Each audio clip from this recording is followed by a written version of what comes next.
We are creating a platform for those who are curious, one that tells the story from the artist's perspective. Moments in time captured from the innovators who are reshaping dance, music, theater, and the visual arts. This is the Working Artist Project.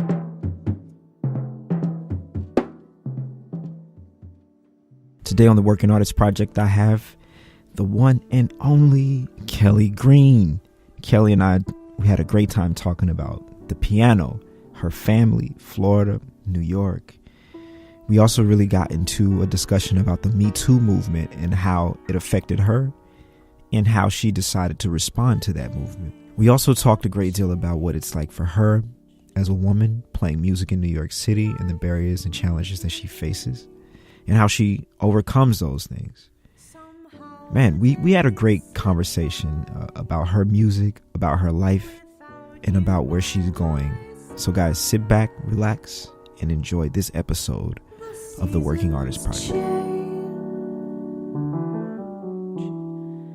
Feelings remain, and though life moves on, my heart still holds you near. I want to welcome the one and only Kelly Green to the Working Artist Project. Hello. Thanks for having me. This is awesome. Yeah, man. It's going to be fun.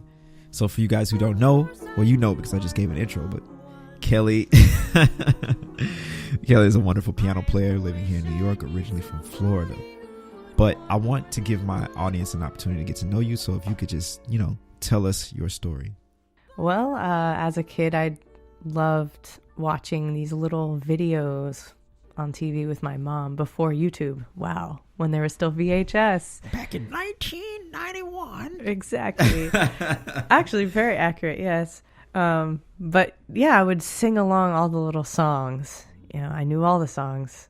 So when I was around seven, my dad asked me what I wanted to do. And I said I wanted to be a singer. I wanted to take voice lessons. But as a kid, they don't always recommend taking voice lessons because your voice is going to change, etc. Okay. And also, my dad is a wonderful bassist. So I didn't know that. Oh, yeah. Okay. So he knows. I grew up with a studio in our house. Actually, funny story. When I was 3, he was messing around in the studio trying to figure some stuff out. So he had me go in and sing something. The first time I heard my voice recorded, I got mad. And he was holding me on his lap and I stamped my foot down and I stepped right on the wrong spot and he dropped me against the wall. No. So that was fun. But so then I started taking piano lessons and I had a little piano that went attached to the computer back before MIDI even. It was like this miracle piano method, it was called. I had little ducks on a staff and you had to I never heard of this before. Yeah, it was really old school. It was like the old computer, the old Mac with the extra hard drive on the bottom attached and then the extra thing. Yeah, before the iMac, everything like that. And then I took piano lessons from age 7. Okay. And I got into jazz when I was 11. I mean, my parents always took me to festivals and I always saw live music and I was always the little kid dancing around. I'm still the little kid dancing around, let's be real. But all right, let's get to the meat of this, man. We really here today to talk about your brand new record. What's the name of it? It's called Life Rearranged. I love that title. And just so y'all know, that's my favorite song on the record. You know what I mean? It's you gotta listen to that one. It's fucking phenomenal. You heard it in its first iteration. Yeah, I heard it first. It's true. Yeah, it's dope. So Life Rearranged, what does that mean? How did you get inspired to write that song and to create this record? Well, just through life experience. Yeah, so I had moved because I moved here with a boyfriend at the time. And we had actually known each other from jazz camp. My father and I went to jazz camp every year. And his father is a bassist as well, and he's a bassist. So it was like this big bass hang. But, for my whole life, I thought that we would be together forever. And so when it didn't quite work out, we're still great friends, by the way, great person. It just, it was time for us to be on our own, really. And so it was a hard decision, but it was for the better, I think. And I learned a lot, and I have learned a lot from being on my own. But it was very sad. It was very painful, having thought something for over half of my life and then having it turned around and nope, that's not there anymore. Yeah. So I was learning some voicings and working on different things on the piano. Not my new piano, but my used piano in my new room, and the wooden floors and the way these voicings spoke to me, the first 2 chords of the song. And I just was very emotional about it. They just really spoke to me. And then the song wrote itself, for sure. And so, just so y'all know, Kelly also sings. She kind of alluded to that earlier. But this is one with lyrics. And so did you also write the lyrics and the music at the same time, or was that 2 different things happening? Yep, they came all at once. And that's mostly how my music comes as well. The song and the lyrics usually come together. The songs, my music, for me personally, it writes itself.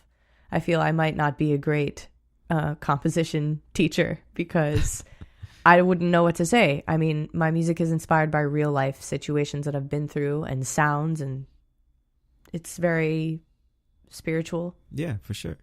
All music is spiritual though, man, and emotional, and people who don't write music like that. Well, it should be. It should be, right? Yeah, man. Like they're just doing math, man.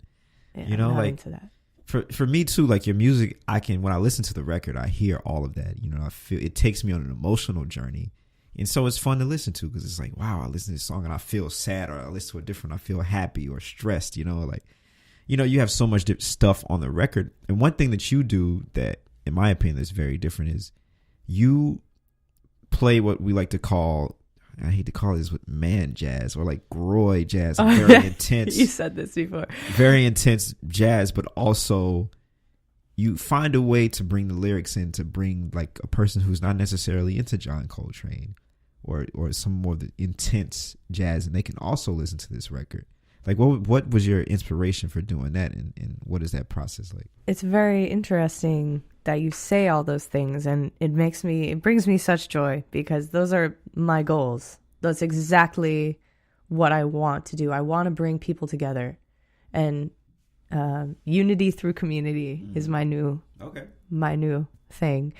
I've been reading Randy Weston's autobiography, and he was very into African culture and bringing Africa into the forefront as a beautiful place that brings people together, that has so many different cultures within it, and bringing that out in music and in people.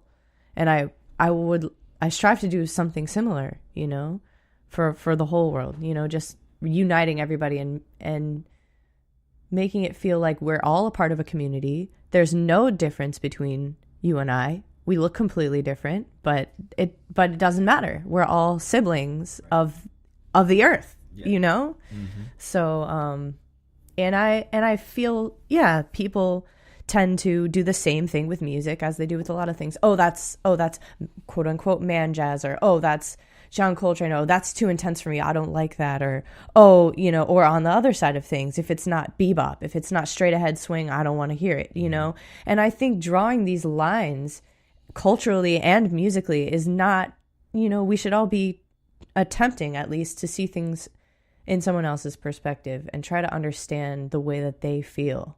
And I think, and that's partially why I have the ambient sounds of like traveling on the record in between. Because I said to myself, man, one tune is like, culture shock, real intense, just blowing, no lyrics. And then the next tune is just swinging Sunday in New York. Right. How can I tie that together, But music and life is a journey. And it's not all one way or the other. Yeah. Fucking right, man. You never know what's gonna happen out here, man. You don't. And so you have to kind of roll with the punches and go with the flow. And that's kind of life rearranged. Yeah. That's what it is. It's constantly being rearranged. The only constant is change. So why not embrace it? Another thing I think people sometimes don't think about, who aren't musicians, and we have to choose people to play with, and you got some bad dudes on this record. Like, how did you pick these people? Like, what stood out about their personalities that you knew was going to bring your music to life? Well, originally, when I started hanging, that was September 2016. Was it? No, it was 2015. Okay. I started really hanging all the time. because I was in New York City, you mean? Yeah, that's Okay. when I had lived here for about a year before I started really hanging and hitting sessions, because I was under the security blanket of, this other person that I had with me. And so I was like, always like, it was a great thing. It was a comforting thing. It was like, okay, cool. Like I have him and his friends, and like we have a community through ourselves, but I wasn't myself. People would be like, oh, you're so-and-so's girlfriend. I got you. Oh, hey, oh, you're so-and-so's girlfriend. I was like, yeah, my name is Kelly. Like it's I'm an actual human being. I'm a person. My own entity. Right. And on top of it, I'm a musician, which was a point of contingency. It was like, it was kind of like, oh, it was hard to feel that I had my own person, my own personality. Now it's like, oh, you're Kelly Green. You play piano, right? Or, oh, you sing, right? I saw you do this or that. Or Right, of and I course. said, oh, yeah, that's me. Yeah. So it's really nice to feel that I'm myself now. And so I started really hanging at that time, going to Smalls all the time. And I started checking out Jonathan Barber's band. Oh, yeah. And I started checking out Jovan, and this music excited me so much. Matt Dowanzik, his beat, man. Whoa, these guys, like they make me so happy. I would go every week and I would just watch them. They did this one MLK Day tribute, and they had a didgeridoo.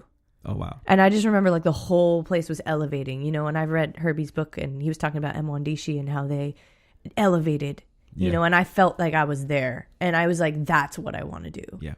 And you have no control as a sideman. I mean, you do in a way, but like you can't just be like, oh, I'm going to be in that band and then just be in that band. It's not how it works. There's, you have to pay tribute. You have to, be around for a long time before you can just be in people's bands. Yeah, so of I said, course. why not just make my own band? Yeah, of course. Yeah.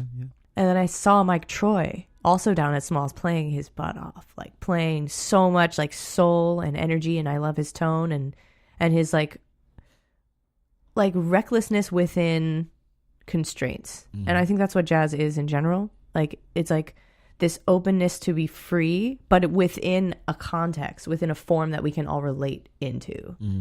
And so I heard Mike Troy and I said, oh, why am I singing these parts? This is ridiculous. I'm already playing. Let's make this all instrumental. It's a sextet now. Yeah. And of course, Josh Evans and his band Right, those guys and all of his music. That was one of the other bands I was checking out, and Jovan's band. So I was checking out all these guys in this similar vein and realizing that that's the kind of music that I wanted to make.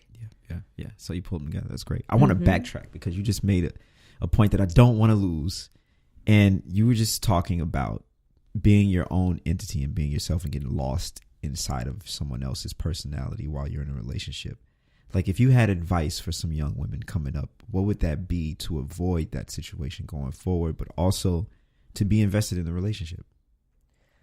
Yeah, I mean, I don't know. I'm still trying to figure it all out myself, It's a real jungle out here in New York City. It's really everybody's focused and energy towards what they're doing, which is a beautiful, beautiful thing, and it's very inspiring to all of us to be having something that we are looking forward to doing, and like that everybody's pushing their goals, because everywhere is not like that.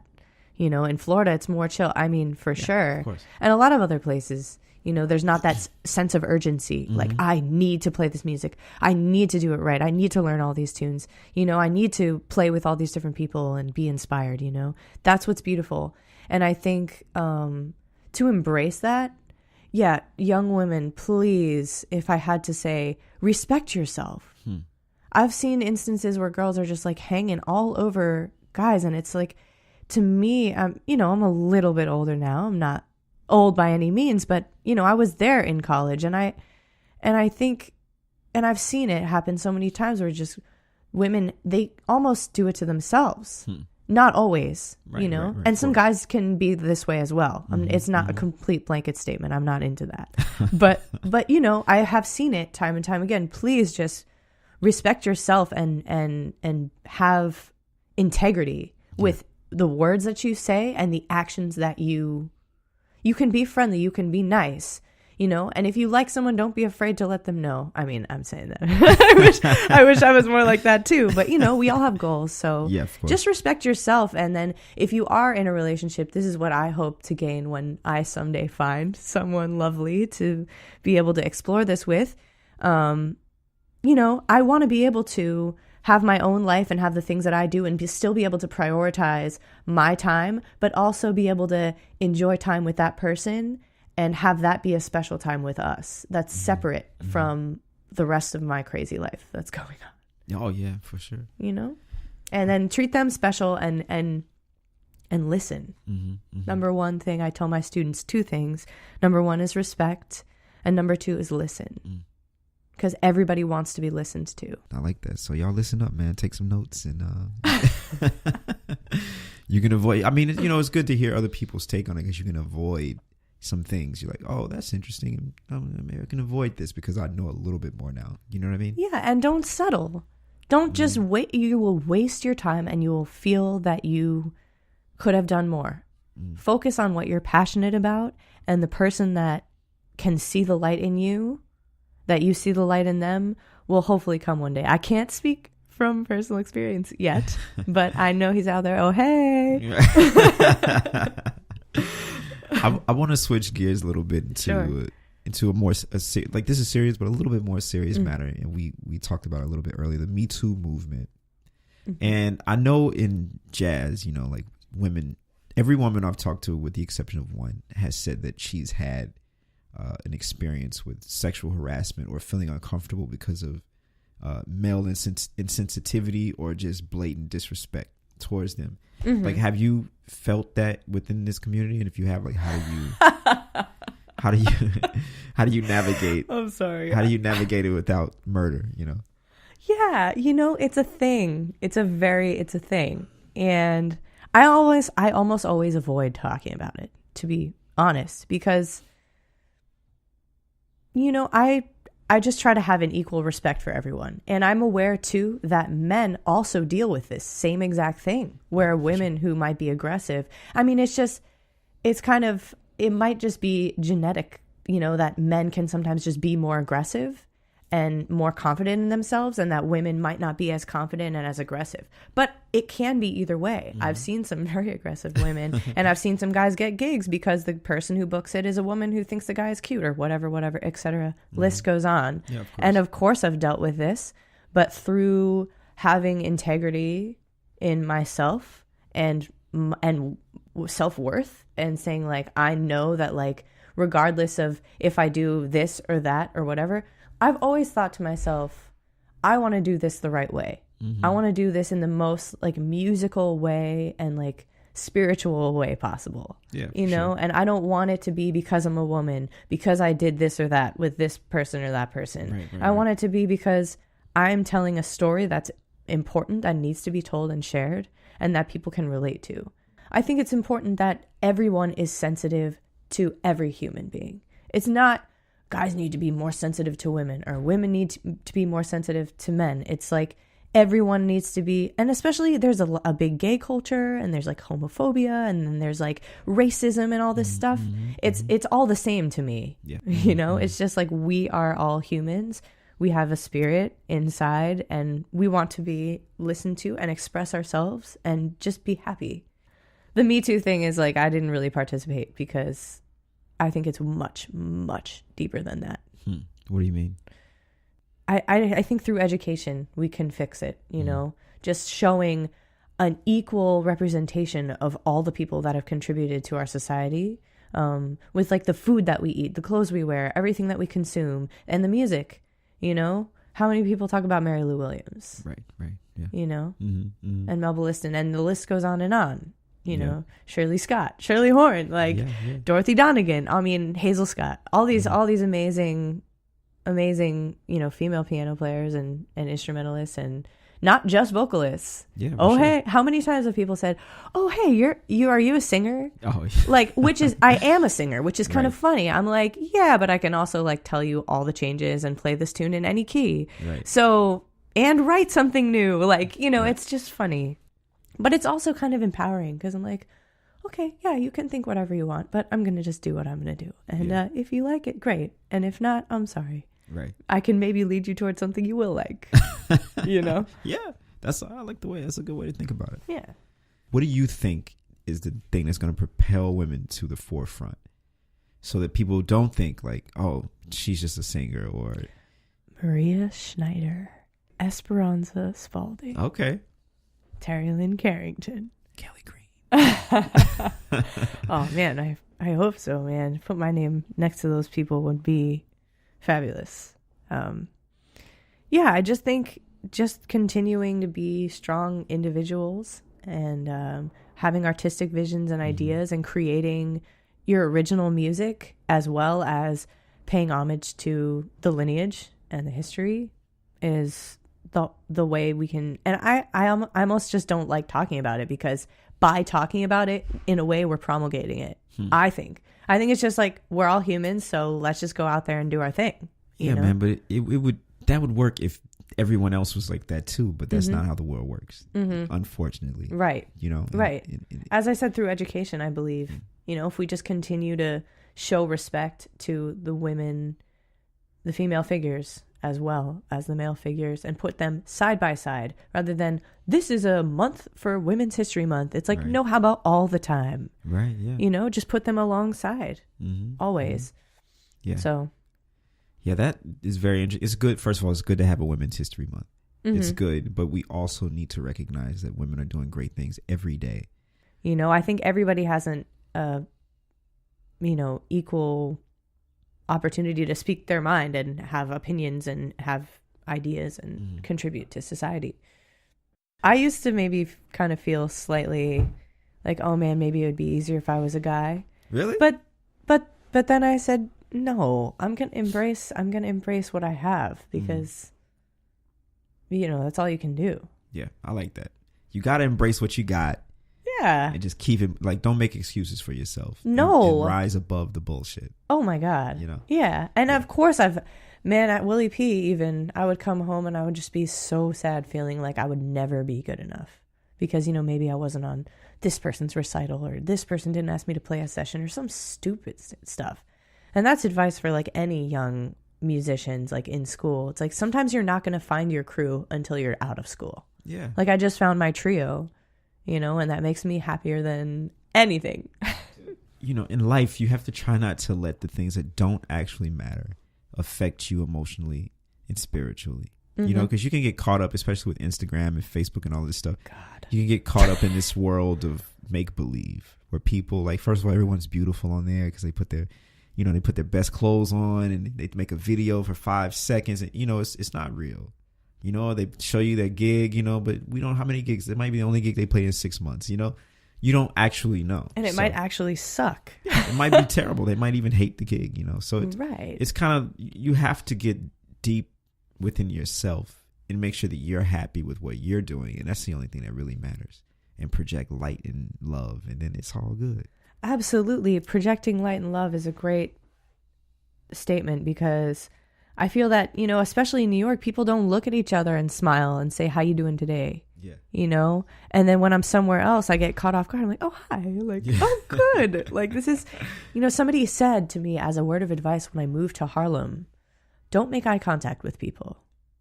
And I mean, I couldn't believe it. I never realized I did it. Walking down the street, every single person I made eye contact with, and I was like, oh, someone said not to do that. Don't do that. You know? And it's really weird. It's interesting, because New York, it is a scary place, and there are crazy people. I got punched in the face randomly once. Like, what? I mean, I was fine. She didn't hurt me. She was this tiny little woman. But you like, gotta you know, tell the story. Well, I mean, I was just walking on right up above Smoke Jazz Club on Broadway, and probably like 109 or something like that. Walking by that West Side Market, and this random woman, I guess she didn't like my hat or something. Who knows? Didn't like the look on my face. I didn't even make eye contact with her either, but she just like punched me in the face out of nowhere. And I was just like, oh, are you serious? Like, I just looked at her and was like, are you serious right now? She was like, yeah, F you, what are you going to do about it, bitch? You know, and I was just and I was like, nothing. I just kept walking. Because the guy that was working at the West Side Market, he was standing outside, and he saw the whole thing, and he's like, oh yeah, she's crazy, you know. Yeah. I was like, yeah, she must roam around here being just crazy. Yeah. And I truly feel bad for a lot of people who have mental illness. It's not addressed enough. And actually, once I can start to have a nonprofit myself or donate money to something, I want to bring awareness to mental health, because I think it's really important, especially in the day and age, like you were talking about social medias and different things and just media in general, it can be a toxic environment, and it puts people in their heads, and then they don't feel comfortable in themselves because they just are so consumed with what others are doing. And I think meditation and yoga and like just having certain habits that you do yourself every day to make yourself happy, like eat healthy food. That's something. My mom is also a dietitian. We didn't mention that. And she knows a lot about food and health. And I would love to partner with her at some point in the future and bring awareness to these topics, because they're so hugely important to the mental health and the health of the whole community. And especially in America, the food is awful. I want to talk about your creative process. You know, what does that look like for you? Are you just in your room like a mad scientist on the piano for like hours, freaking out, sweating, or like what? Are you just walking around in the park? What are you doing to tap into your creative juices? It's actually both. It really is both. A great friend of mine who I haven't talked to in forever, Jake O'Connor, he's a bassist who I met at University of North Florida. And they had a band that they just started called the Fritz. Okay. And a few of them were in the classical program, a few of them were in the jazz program, but they were so cool. They were the older guys, you know, and I was a freshman, and I would go to all their shows and bring all my friends. I was like their first fan. What's up, Fritz? But yeah, they inspired me a lot. And he said to me once, late night after a hang, you know, he said, "You know what, Kelly Green? Sometimes you got to shed life." And I will never in my life, because I said, oh no, I shouldn't have hung. I should have been practicing, you know. And I think that a lot, you know. I'm like, oh man, like I shouldn't have, you know, gone out and seen that show or hung as late with the guys or with the girls or whoever I was hanging with, you know. Oh man, I should have woken up early and practiced. But it's good to find a balance, you know. And so yeah, sometimes I find inspiration from hearing a wind chime or from walking down the street and noticing you know, a certain flower or the way the wind is blowing or a certain sound, or a train horn, anything like that. And then also sometimes I'm practicing when I was writing music in high school, it was a lot of times because I was practicing a certain technical exercise and I might mess it up, play it different. And I would say, ooh, I like that. Repeat that. Put a little bass thing under it. Then start feeling feelings that I felt in high school, whatever that was, you know, oh, I love this person, or, oh, like, you know, I'm feeling this certain way. So I would write a song based on that. So, you know, it's both. Yeah. Yeah. Okay. I'm inspired by lots of things. Yeah. Yeah. Me too, man. Right? Yeah. I want to get into mentorship. So I feel like you have a lot of mentors. I want to hear about them and hear about how those mentors, you know, shaped you and shaped your path in the music business. Well, I mean, first of all, I got to give it up to my parents, you know, my dad just always just being an example, you know, always practicing, having like a routine, and always like just loving the music and being excited about records and being excited about the bass and, hey, I need you to come and listen to this tone. How does the tone sound now? Change some knobs. Doom, doom, doom, doom, doom. Right. I'm like, oh, it's a little mids. Okay. Turn it, you know. He's like, Kelly, I need your ears, you know. And just having him respect me in that way too, even at such a young age, like trusting my ears on like his sound. He's like, your ears are better than mine. Like, I'm like, that's so sweet, you know. Yeah. And like having that responsibility. But I also always wanted him to think I was perfect. You know, I never wanted him to have to say like, oh no, it's this, or like, you know, I just wanted it to be perfect. So that's an interesting thing. And, you know, my mom always inspired me and just encouraged me always, not any sort of like question as far as like, what do you want to do or whatever. It was like, you do you, and I'm here for you. And, you know, my elementary school music teacher, Debbie Clifton, she was awesome. And we did little plays, you know, from when I was like in 4th grade. And actually we did one in kindergarten and I had a solo. You know, I auditioned for this solo. Me and my teddy bear. Yeah. Have no worries, have no cares. I mean, I remember it like it was yesterday. I don't know. Wow. Yeah. So she was really inspiring by doing like all these little programs with the kids. And, you know, and then in undergrad at UNF, I had Lynn Ariel was a great piano teacher. She gave me fundamentals that were things that like, no, you need to be able to do this. Like, how can you not do this? Like, this is something you have to do before you can move on. And I think that's important, to be having strict things, but also having a looseness within it, to express yourself. And then, of course, I mean, Mulgrew Miller was one of the biggest influences for me, because he came as a guest artist even when I was in high school with One for All. Wow. David Hazeltine couldn't make it one day down to Florida, and they brought Mulgrew. Wow. And I was standing at the end of the piano, and he played a solo, I Love You. And I was like, this is what? What? Mind blown. Yeah, I was just like, yeah. But, and since then I went to UNF, and then he came as a guest artist my last year there at UNF. And I had auditioned at William Patterson for the master's program, hadn't heard yet. So I was real nervous to meet him, And we did a bunch of master classes. He was there for a few days, and then they did a concert with Carmen Bradford was singing, and she was lovely as well. And, she was more than willing to share at dinner and things like that. And Mulgrew was too. He was just such an open, loving person. Mm-hmm. And I remember in the master class, like, they were like, any questions? And it was just me raising my hand over and over again. Like, how do you know when you're ready to go to New York? Right. What do you think about it? How do you, all these things about going to New York, playing in New York. I was hungry for the information. Mm-hmm. Finally, I had the nerve to ask Mulgrew, hey, I auditioned at William Patterson. I haven't heard yet. He's like, looks at me with this look. He's like, really? You haven't heard anything? That's strange. Let me check when I get back. Wow. Sure enough, a week later, I got an email from Dr. Dempsey, who's also a great mentor too, and Tim Newman over there, the loving people who just care about music and about the students. And he said, Mulgrew was impressed with you personally and musically, and he wants you in our program. Wow. So that's incredible. And then I got to sit right next to him and shake his huge hand and say, thank you so much. Right. And every time I heard something incredible on the piano around the halls, I run in, phone recording already, just putting it right there on the piano. Like, I'm going to get that. Yeah, like, of course. Sound and his originals and his sound and the way that he created his own community. And we sorely, sorely miss Mulgrew Miller. Yeah. So this next portion of the show is one of my favorites. I call it the word game. And so the way it works is I say a word, you tell me the first story that comes to mind, okay? Do not filter. Sure. Sacrifice. I mean, I would say time. When you dedicate your life to an instrument, a specific instrument or a specific music in general, you sacrifice time to dedicate yourself to that, and that takes a lot. You could do so many other things with that time, but it's almost like you sacrifice your whole life for the music.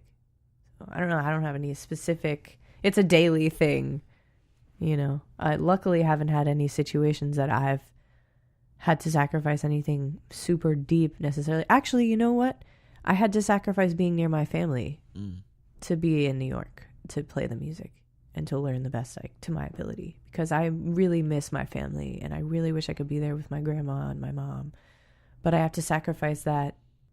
And when they come up and visit, I want to sacrifice some of my time with the music to spend with them, because time is moves so quickly. So yeah. Focus. Not being distracted by all the social media and like internet and whatever. Just focus on the things that that you care about.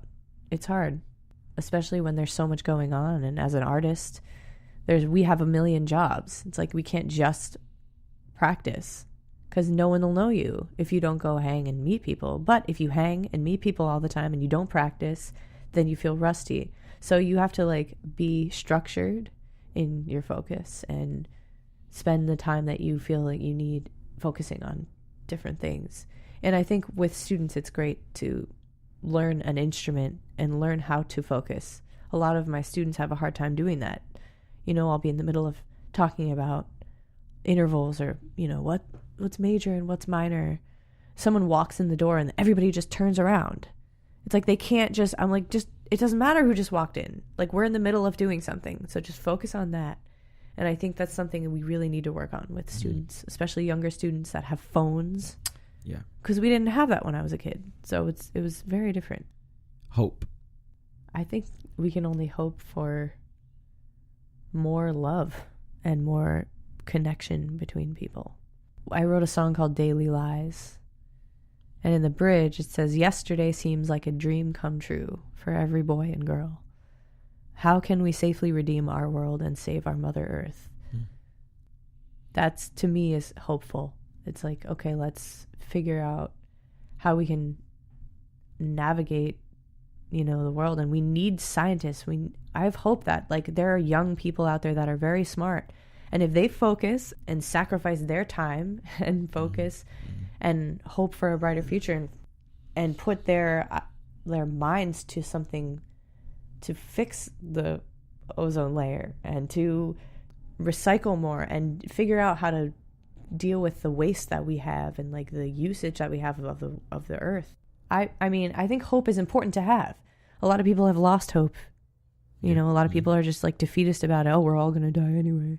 It's like, yeah, but you might as well make the best of it while we're here. Why not?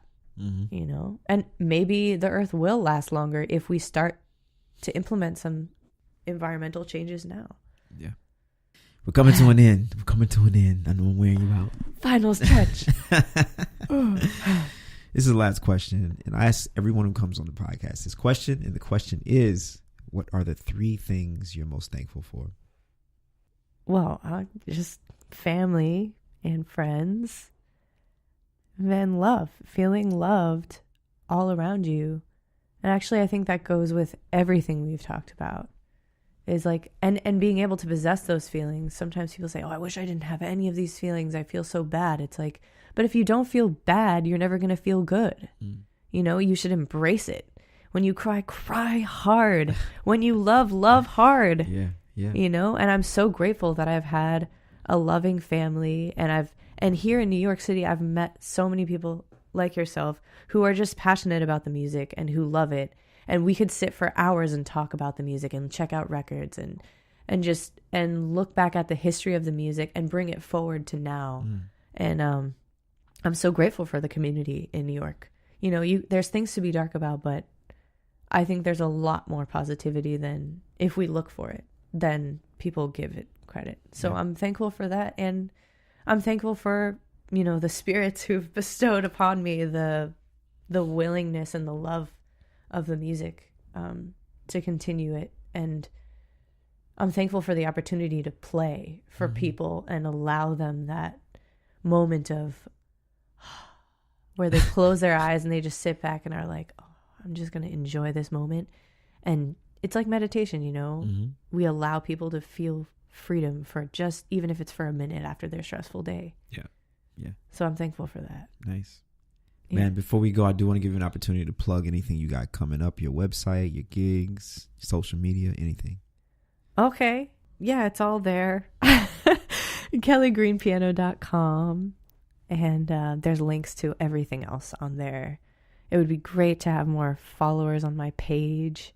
And anybody that knows any sort of way to do that, reach out. I'm really grateful for anybody that listens to my music and has anything positive to say. I love the personal messages more than anything, honestly.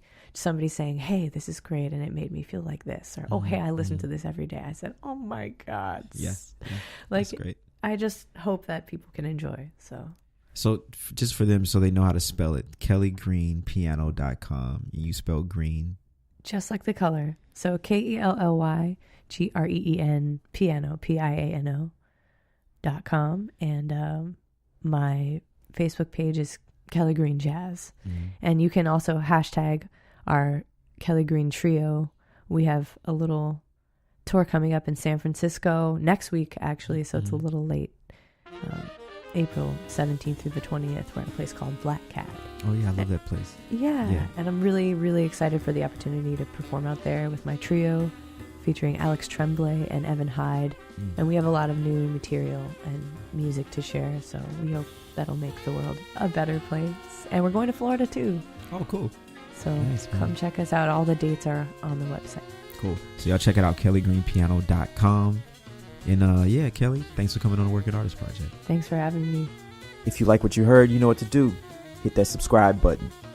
The Working Artist Project is brought to you by Second Line Arts Collective. find out more at secondlinearts.org. I'm Darian Douglas, and this is the Working Artists Project.